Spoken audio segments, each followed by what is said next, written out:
Howdy, howdy! Good day to all, and to all a good day. Cut that positivity out, and welcome to But It Was Aliens, the miserable paranormal comedy podcast where we probe paranormal activity to decide, for the questionable benefit of humanity, whether that activity really was paranormal. My name is Mr. Kev in the John, AKA Moody. and alongside me with no idea what we will be covering today is Mr. Granville Moonwalker. Don't know what I was going to call you there. What up? I am tired. I did not sleep good last night. But today, I'm not. I'm full of beans. no effing about, Mr. Moonwalker. I'm taking you and the probers to 1981. This was the year Prince Charles married Lady Diana. The Yorkshire Ripper was arrested.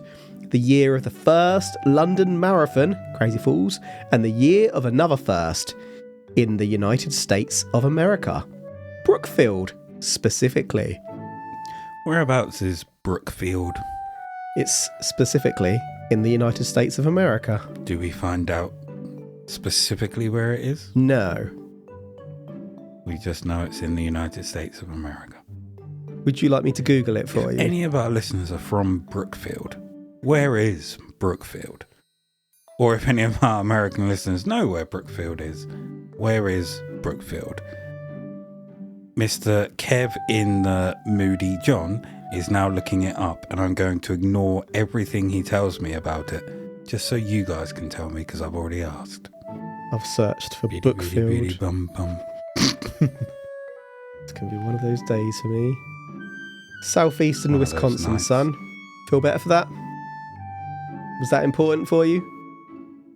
Sorry, I didn't hear. Southeastern Wisconsin. Has that satisfied your curiosity?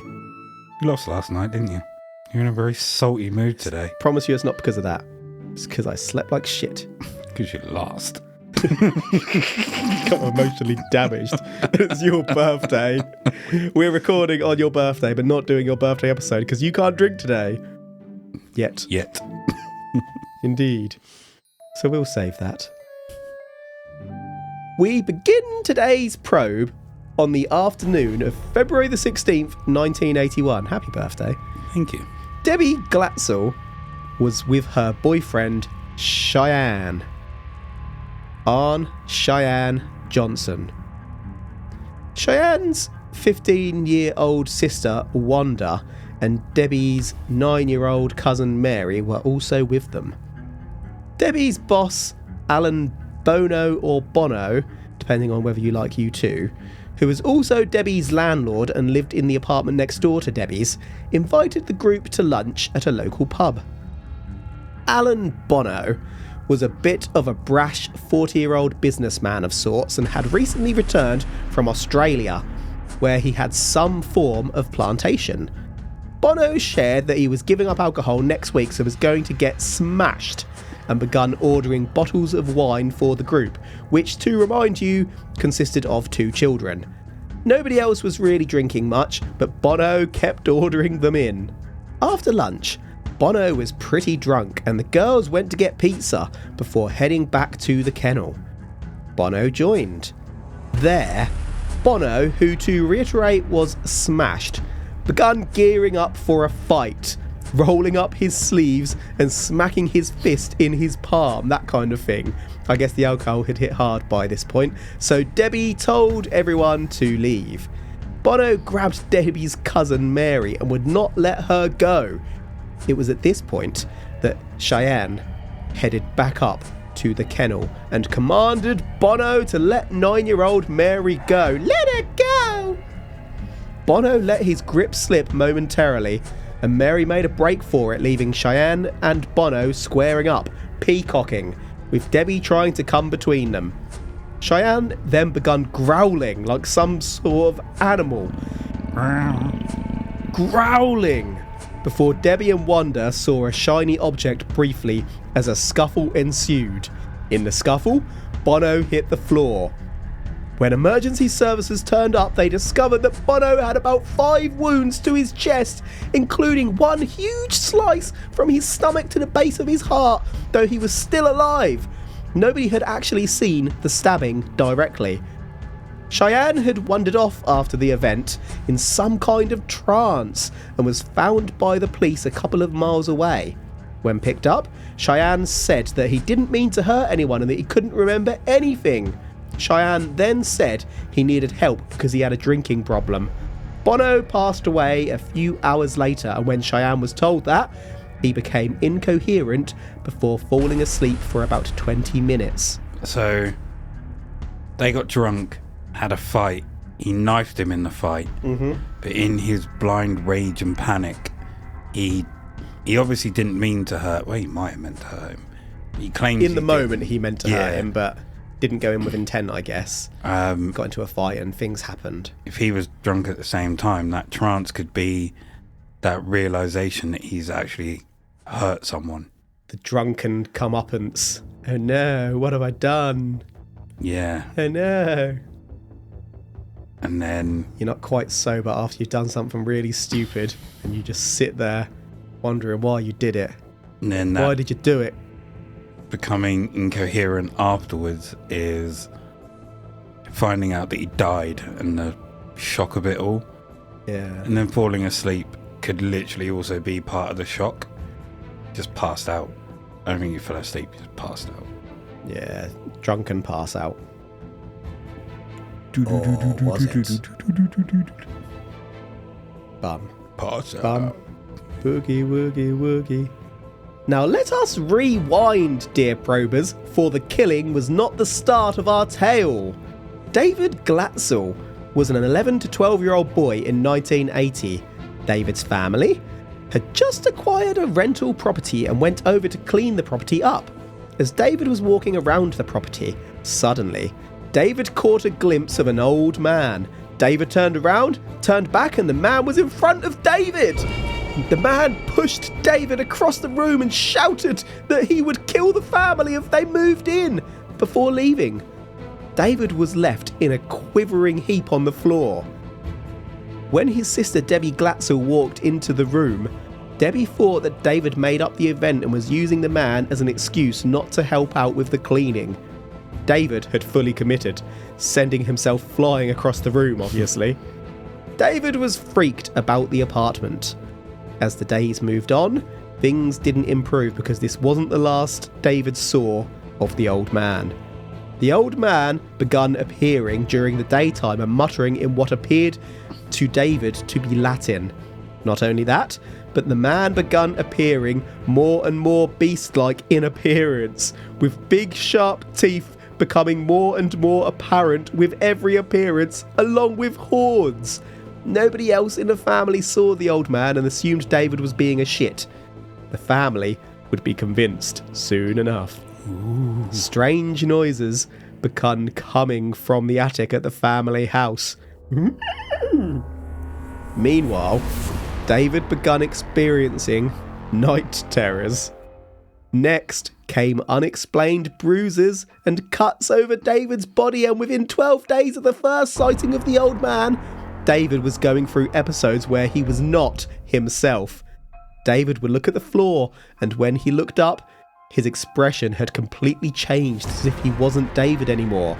The family called in a Catholic priest to bless the house. Possession. David. He's getting jacked. Was he the youngest one in the house? Was it just... I believe so, yes. Because they do say that children are more susceptible to seeing. We've definitely covered that before, haven't we? Before your mind closes to such things. Woo-hoo. So, cuts and bruises appearing on his body. Yeah. Are they like shallow cuts? Yeah, they're not life-threatening at the moment. But what does it look like he's being cut with? A small instrument. You can tell that he's not just scratched himself during the night. Depends how long your nails are. Because anything like that. If your nails are long enough, it's difficult to distinguish between that and like a cutlery knife and fork, for example. But we're talking that kind of thing anyway. We're not talking like deep Okay. heavily bleeding cuts. Just And almost like handprint type slaws, bruises and whatnot. slices and claws. Yeah. Okay. I'm in. That's the episode. I'm convinced. I want to get steak. Would blessing a house stop evil? I suppose you'd have to ask what the level of demon is. Would you though? What if demons just don't give a crap at all? What if the blessing's more of a ward? We think it's a ward, but what if it doesn't work? But what if it only works because we think it works? Oh no, I've gone cross-eyed. Power of the mind! The blessing didn't work. Because they didn't believe. Now remember, we are talking days rather than months or years here. This thing moved quickly and the family were sufficiently freaked out to not piss about. The Glatzel family called in paranormal investigators. Oh, sorry. They got to a point where they were freaked out not to piss about. In my mind, that's move the fuck out, not call more people in. We've covered this before. Moving house is not easy to do. I'm moving into the car and driving away. So they called in paranormal investigators. The best paranormal investigators they could find, in fact. The best they could find or the best money could buy. The Glatzels called in Ed and Lorraine Warren. Ooh. These two need no introduction. Suffice to say, they are the most well-known real-life paranormal investigators there has ever been. Other than us, allegedly. Truthfully.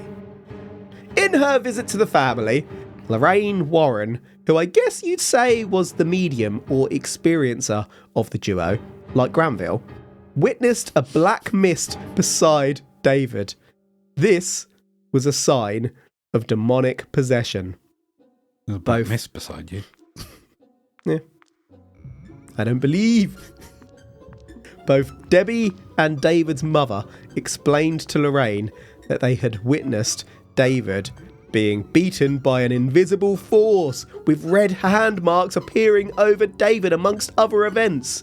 By this point, David had begun to growl when in his other presence, along with speaking in strange voices and possibly different languages.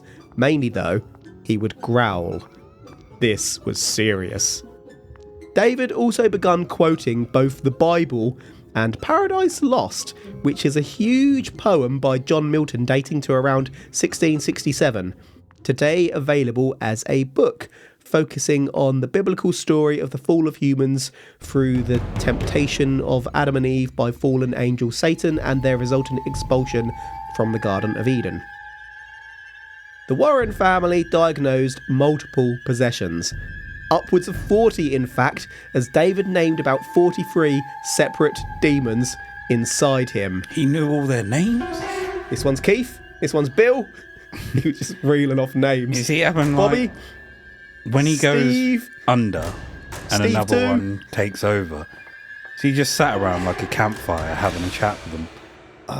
What's that film or TV show with the guy who plays Spider-Man, Tom Holland, in, where it's based on a true story about the person with, is it dissocial identity disorder, who's got like the 8 or 12 real personalities, and in scenes he's like in a mind palace, I guess you'd call it, like a prison, and all the other ones are there, and the one who's taking control is like in the centre of the room in the light. It's an interesting way to interpret it. So the others are all having conversations inside of him at the same time. But there's a film we've watched which is quite similar to Identity, wasn't it? Yeah, that's it. When I was walking up the stairs, I met a man who wasn't there. He wasn't there again today. I wish he'd go away. That's the one.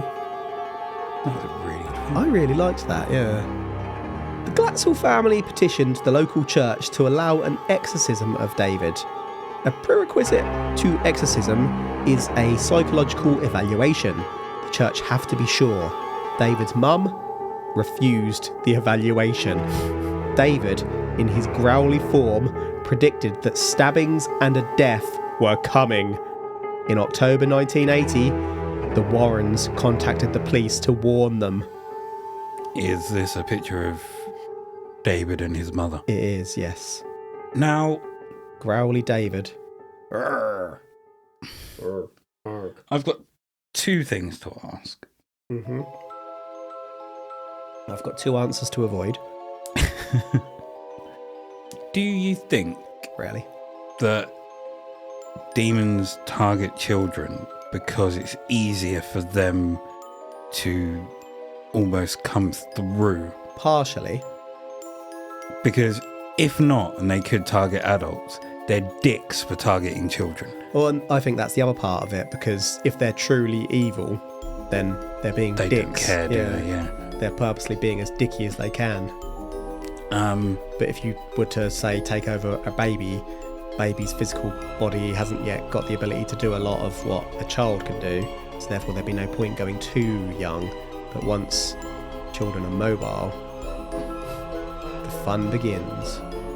And secondly, if you've seen, like, your son being beaten by these invisible forces and everything like this, why would you refuse the evaluation? Good question. Maybe exorcisms are believed in some circles to be quite serious and risky. We know of people who have died in exorcisms, for example. So maybe she didn't want to put her boy through it. Maybe she wanted to reason with the demon.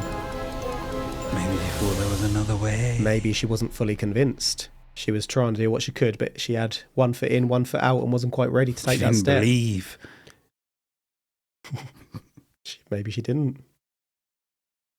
Believed enough to call in the investigators, but not quite enough to go through with it. Look, maybe if we call them, they can sort it out. Exorcism. No! It's one step too far. He's fine. Aren't you, David? See? Knife in both hands. Drool. His head's back to front. He's fine. Look at my little boy. Frosties. Don't worry, darling. Mummy will get your Frosties. Warm milk or cold? His head spins all the way around, smiling. Extra sugar. He's absolutely fine, see? He loves his Frosties. Where's my big spoon, bitch?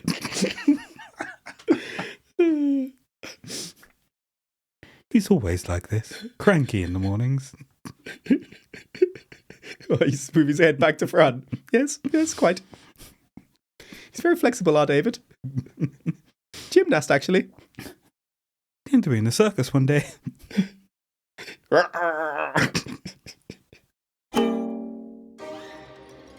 As the exorcism couldn't go ahead officially, the Warrens facilitated mini exorcisms which didn't need church approval. Present for those exorcisms were 3 priests and most of the family, including David's sister, Debbie's boyfriend, Arne Cheyenne Johnson. At one of the exorcisms, Cheyenne, distressed at what he was witnessing his little buddy go through, kind of goaded whatever was inside David. Cheyenne basically said, "Leave David alone. If you want someone, take me on. That's a challenge. Come get some." Just to fill in a little backstory on Cheyenne, he was reported to be a good dude who had been dating mid-20s Debbie since he was about 16. He worked hard and never got into trouble at school. Now, what do you think began happening to Cheyenne after this? Jack shit. Nothing happened The end. whatsoever for about 2 days. Cheyenne began seeing an old man everywhere that he went. The Warrens had warned the family that if anyone sees the demon, do not look it in the eyes. A few days later, Cheyenne felt compelled to go to a well by the house the family were going to rent. When Cheyenne looked into the well, Cheyenne saw the old man who looked directly into Cheyenne's eyes. This was Cheyenne's last coherent memory. was this similar to... I'm trying to think of the film now. Shaun of the Dead. So you know when the zombie apocalypse first starts happening and he's just going about his business, and then there's just like zombies in the background, and then like a car would go past and then they're gone. Is that what the old man is like? He's just there, a car goes past and then he's gone. Like every situation he's in, he sees him, then something happens and then he's gone. I really feel like sitting down and watching those 3 films now. You ain't got time for that. I ain't got time for that. You got a kid. Yeah. Maybe she could watch them. What are the age limits on those? Are they like 12? However old she is. That's nearly 2. That'll be fine. See? She was 1, 2, 12. There you go. There you go. There you go. Cheyenne started to feel a little unusual. Cheyenne and Debbie had gotten a bit fed up or freaked out by David's activity, so they had decided to move out. Debbie had just been hired by new Brookfield resident Alan Bono as a dog groomer, and Bono was a bit of a businessman who also happened to have an apartment to rent next to his own above the kennel, so Debbie and Cheyenne moved in. By this point, Cheyenne had begun experiencing episodes of growling with no memory of it. You've done a movie on me, haven't you? Frosties! You've taken me to the end and then taken me to the beginning again. This is a movie. On February the 16th, 1981, Cheyenne called in sick to his job at Right Tree Service. Cheyenne joined Debbie at the kennel she worked at alongside his sister Wanda and Debbie's 9-year-old cousin Mary. This was where we begun the episode. Bono got smashed, Bono grabbed Mary, Cheyenne came back, Bono ended up stabbed 5 times. The day after the murder, Lorraine Warren told the media that Cheyenne was possessed. That went global. Cheyenne's lawyer, Martin Minella, obviously heard all the media calls and travelled to the UK to speak with legal teams involved in 2 similar cases, though neither went to trial. The decision was made to try the demon defence, which probably isn't quite as effective as the Chewbacca defence. To accept a demon defence in a court of law, you'd have to accept not just the existence, but the influence of good and evil, which, if you think about it, would be chaos for every future case brought to court. But it's also quite sensational, so would a jury go for it? It has been reported in many coverings of this case that nobody actually saw the stabbing. Yes, there was a knife, but nobody saw the physical action. How would a judge see it? I suppose they would then... They would just have to look at the evidence, wouldn't they? Like, is there a murder weapon? Are his fingerprints on the murder weapon? That kind of thing. Because they could just assume the witnesses are trying to cover for him. Mm-hmm. So I'm assuming this demon, like the old man, can possess anyone he decides. Well, I don't really know. I wonder if it's like Fallen, where in his touch form, or when he looks in the eyes, the equivalent, I guess, he can enter all people, but without that, he can only enter those susceptible to it. Because... Great film. It is a great film. He went from a kid to Cheyenne. Mm-hmm. But I wonder if it's because he challenged him. Yeah. Because I'll show you. Also, why would you... I suppose if you've got all the time in the world, really. Because he'd stab someone, potentially goes to prison, and then he's just locked up again. Hop into the next person. That's why I was asking Done your damage, the question. move on, yeah. Right. Fallen. It's literally the plot of Fallen. Yeah. Great film. I've not seen that for so long. Great. Oh, I want to watch it. Yeah. I don't have time. Yeah. That's suitable for a 2-year-old, right? Yep. The trial begun on October the 28th. Judge Robert Callahan refused Martin's plea of demonic possession, stating that without evidence, it was unscientific and so couldn't pass in a court of law. The defence therefore implied that Cheyenne had acted in self-defence. The prosecution suggested that Cheyenne was the instigator, jealous of Bono's relationship with Debbie and incensed over a remark during the boozy lunch where Bono and Cheyenne put away about 15 glasses of wine. I'd be absolutely trolleyed after 3 at this point. 15, my gosh. On the 24th of November 1981, in Brookfield, Connecticut, Cheyenne was convicted of first-degree manslaughter. Cheyenne ended up serving 5 years of his 10 to 20-year sentence. On the note of Cheyenne never having the spirit removed from him via possession, Ed Warren explained that possessions don't tend to last 24 hours and aren't an ongoing thing. The demon pops in, does its thing, then pops off, but if you've experienced it and know what it was, you can learn to protect yourself. Cheyenne is now clean. You may have recognised this case because it became a book called The Devil in Connecticut by Gerald Brittle and subsequently a 2021 movie called The Conjuring. The Devil Made Me Do It. Did the devil make him do it? I would argue that because it's happened to you, it doesn't mean that you know how to defend against it. It's not like you're aware on like the 4th or 5th dimension as to the demon, how it enters you. Exactly. Like you don't understand the physics or whatever behind that. You might not even know it's there until it's too late.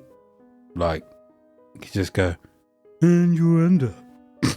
And then, like, and awake. Next thing you know, you're 20 miles south, knife in your hand, and you're in a skirt. Aren't you, Kev? Never happened. Recently. Let's analyse the evidence. Cheyenne was said to be a genuinely good kid growing up. This boy had a paper round, he sang in the school choir, he got a decent job with a tree surgery after school, and he worked hard. There was no violence from Cheyenne before or after the incident of 1981 garnering police attention. While still in prison, Cheyenne and Debbie married in 1985. They had 2 children and they remained together. Cheyenne became religious and studied in prison and got himself landscaping work after his release, never reoffending. Cheyenne and Debbie stood by the Warrens' accounts of events, with Debbie passing away in 2021. David, subject of the original possession, maintains that he was possessed and has been described as a lovely man. Daddy Cole Glatzel Sr. has said that he didn't tell any authors that David was possessed, but hasn't really commented further. The Warrens, of course, stood by this story and claimed to have agreements on tape from priests involved in the exorcisms, though they never released them. Debbie's older brother, Cole Glatzel Jr., in the 2023 Netflix documentary The Devil on Trial, suggested that rather than possession, this could have been a case of side effects from Somanex, sleeping pills. Side effects include hallucinations and psychosis. Carl doesn't believe that anyone was possessed here. Carl Jr. suggested Mum Judy Glatzel put sleeping pills in the family meals, which could have an effect over time. They are only meant as a short-term medication. On the note of Judy, there's a suggestion that the Warrens may have discussed possible symptoms of possession to look out for with the Glatzel family within earshot of David. This could have encouraged David to have incidents of thrashing about. It was odd that Judy wouldn't allow the psych exam if she really believed this was a case of demonic possession. Maybe it was an excuse to pull out of renting the house. Alan Glatzel, the middle child, does believe the possessions did happen though. There's disagreement across the family. Nail in the coffin time. It's been reported that Cheyenne was 12 when he began getting to know the then 19-year-old Debbie somewhat intimately, and it's been further reported that Cheyenne grew to be possessive and aggressive when it came to Debbie, who was rumoured to have had a bit of a dalliance with Bono, as reported by Carl himself. Just to clarify, it's believed Debbie was 23 and Cheyenne was 16 when they went on their first date, though. That still doesn't read great altogether. Debbie had also dated Cheyenne's dad at one point. I've read that some newspapers reported that Cheyenne was going at Debbie and Bono intervened to protect Debbie, resulting in his death. It's possible that while Cheyenne wasn't on police radars, he could have been difficult towards Debbie in his youth, fueled by his captivation. I ask again, did the devil make him do it? That is the probe. You alright there? I was going to say, when you mentioned about how he was in the choir, got good grades, everything like that, like, it only takes one thing to make someone snap. Like, he might have had so much pent-up aggression that he just didn't have an outlet for. Mm-hmm. Absolutely. And that one altercation with Bono may have just made him, like, lose it. Yeah, and just because someone isn't on police radars doesn't mean they're not getting in fights every weekend, every time someone so much as looks at their partner. Just means they're not getting caught. Mm-hmm. You can also understand the possessiveness as well. If it's all he's known.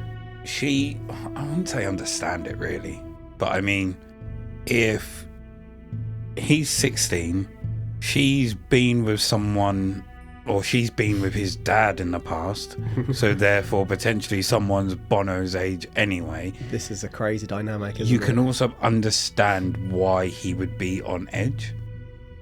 Because he must love her, and then to witness what he's witnessing, like, it's just driving him crazy. I'm sure things calmed down when they got older and matured, but remember they were both very young at this point, and things were crazy. Like, this situation was crazy. Yeah, you're considering the amount of wine they'd drunken, and he's 16.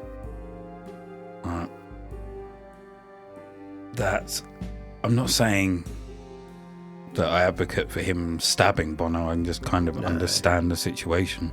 Can understand it escalating, but very, very silly to ever pull out a weapon. But then if he's 15 glasses of wine down, he maybe doesn't even know that he's pulled the weapon out. I would say it's silly to give a 16-year-old 15 glasses of wine. Yeah, this is kind of... Or to bring wine in that situation when only really he and Debbie are old enough to drink by American laws. Bono was having a blowout, wasn't he? But then I suppose he did quit drinking. Dark. Cold as ice. Messed up situation. In summary, we've covered the Did the Devil Make Him Do It case, the first American legal case where innocence was claimed through reason of demonic possession, and also the first murder in Brookfield. 12-year-old David begun seeing an old man, and things quickly escalated to David being a growling creature intermittently. David's parents called in paranormal investigators Ed and Lorraine Warren, who began exorcising more than 40 demons from David. During one such exorcism, David's older sister Debbie's boyfriend Cheyenne told the demon to leave David and come and have a go at Cheyenne. David was clean. Cheyenne began seeing the old man. Cheyenne looked into the old man's eyes, which led to Cheyenne allegedly becoming possessed, and after an afternoon bender with Debbie's boss on the 16th of February 1981, Cheyenne stabbed the boss, Alan Bono, resulting in his death. Cheyenne was drunk on his arrest. Cheyenne's legal team claimed demonic possession as their defence, but the judge said F that, and Cheyenne was reported to be a possessive rather than possessed soul. jealous of Debbie's interactions with Bono. Cheyenne was convicted of manslaughter. What is renowned as a pretty outstanding example of paranormal possession was also a pretty open and shut legal case. Are you ready to conclude, Mr. Moonwalker? I am indeed.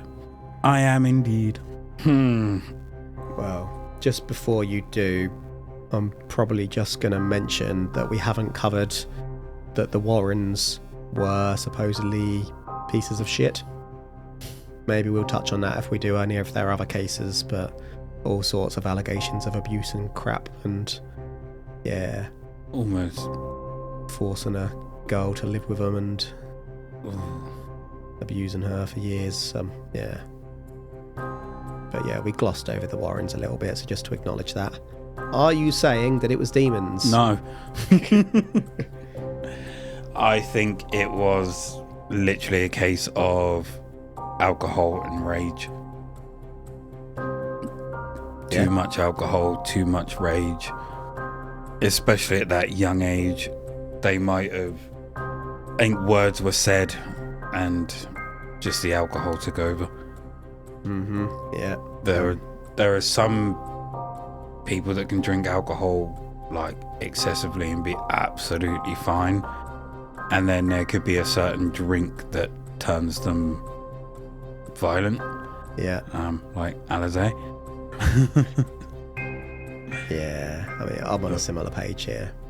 Other than that, yeah, I just think alcohol. Yeah. But I think the ones that believe it happened were either too young to understand at the time what was going on. So I wouldn't say their mind, but their perception of things is that it happened. It removes blame from the situation with family members involved, doesn't it? Yes. That's difficult. And I suppose then they may not believe that their mum was putting sleeping pills in their food. And again, with hallucinations and things like that, when it comes to medication, sometimes it's a 1 in 50, and he may have just been the one. Mm-hmm. So to him, everything is real, and what they're witnessing is real. Yeah. So, yeah, for me, this one is obviously very well known, but it's glossed over in most retellings how open and shut the case was, legally speaking. For example, Cheyenne said on his arrest he had a drinking problem, and Debbie said to officers at the crime scene that, you know how he gets when he drinks. What bothers me is how the Warrens profited off of other people's misery, basically. They did a right steal for the story, but the family only got a couple of thousand, and this case has made millions through its retellings.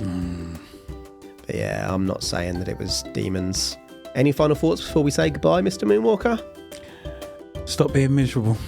I'm not miserable. I'm just sleepy. I'm a happy soul. He says, flipping me the bird. That is a wrap for today. Thank you for listening to But It Was Aliens. If you want to support the show and gain access to our bonus episodes, you can head on over to patreon.com/But It Was Aliens, where each month we release side probes into paranormal mystery, history, and conspiracy. You can gain access to these episodes for quite literally less, or possibly equal to nowadays, the cost of a cup of coffee. You can share episode suggestions with us in the blue sky at But It Was Aliens. Ha. You could also say hello on Facebook, where connected to But It Was Aliens is a secretly public private group called Extraterrestrial Towers. You are a growler. Being a member of Extraterrestrial Towers grants you protection from the aliens when they invade. Demons, on the other hand, you're buggered, folks. And there has been quite the outbreak of demonic activity recently. Twice on Sundays. You'd think we'd be well prepared, but honestly, we've put most of our resources into the ectoplasm phone party room. That is it for this episode, so until next time, can you do an exorcism over the telephone? The truth is up there. #.